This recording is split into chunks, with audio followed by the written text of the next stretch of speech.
ಸರ್ಕಾರ ಕೆಟ್ಟ ಒಂದು ಹಂತಕ್ಕೆ ಬರ್ತಾ ಇದೆ. ಭದ್ರತಾ ಲೋಪ ಕಾಣೋದಿದ್ರೆ ಅವ್ರು ಪಾರ್ಲಿಮೆಂಟ್ ಸದನ ಒಳಗಡೆ ಬರಕ್ಕೆ ಆಗ್ತಾ ಇರಲಿಲ್ಲ.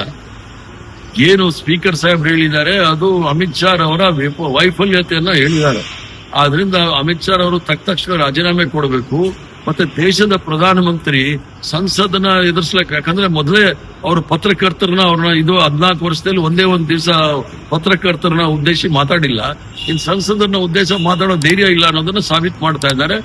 ಹೇಡಿಗಳು ಅಂತೇಳಿ ಅವ್ರು ಸಾಬೀತು ಮಾಡ್ತಾರೆ. ಸರಿ, ಮತ್ತೆ ರಾಜ್ಯದಲ್ಲಿ ಸಿಎಂ ಶಿವಗಂಗಾ ಬಸವರಾಜ್ ಅವರು ಸಿಎಂ ಆಗಲೇಬೇಕು ಅಂತ ಪಟ್ಟಿಡ್ತಾರಂತ ಡಿ ಕೆ ಶಿವಕುಮಾರ್. ನೋಡೋಣ, ನಕ್ಷತ್ರಗಳನ್ನ ನೋಡ್ಬಿಟ್ಟು ಅದಕ್ಕೆ ಉತ್ತರ ಕೊಡ್ತಾರೆ. ಈಗ ಪ್ರಧಾನಮಂತ್ರಿ ನರೇಂದ್ರ ಮೋದಿ ವಿಚಾರ ಬಿಟ್ಬಿಡಿ. ಈ ದೇಶದ ಪ್ರಧಾನಮಂತ್ರಿ ಇಷ್ಟೊಂದು ಪುಕ್ಕಲು ಪ್ರಧಾನಮಂತ್ರಿ ಯಾರು ಸಹ ನೋಡಿರ್ಲಿಲ್ಲ.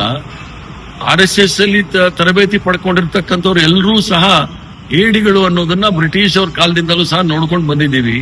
ಬ್ರಿಟಿಷರಿಂದ ಪೆನ್ಷನ್ ತೆಗೆದುಕೊಂಡು ಬ್ರಿಟಿಷರ ಪರ ಇದ್ದವ್ರ ಹತ್ರ ನೀವೇನಾದ್ರೂ ಧೈರ್ಯ ಸಾಹಸ ಮಾಡ್ತಾರೆ ಅಂದ್ರೆ ಸುಳ್ಳು.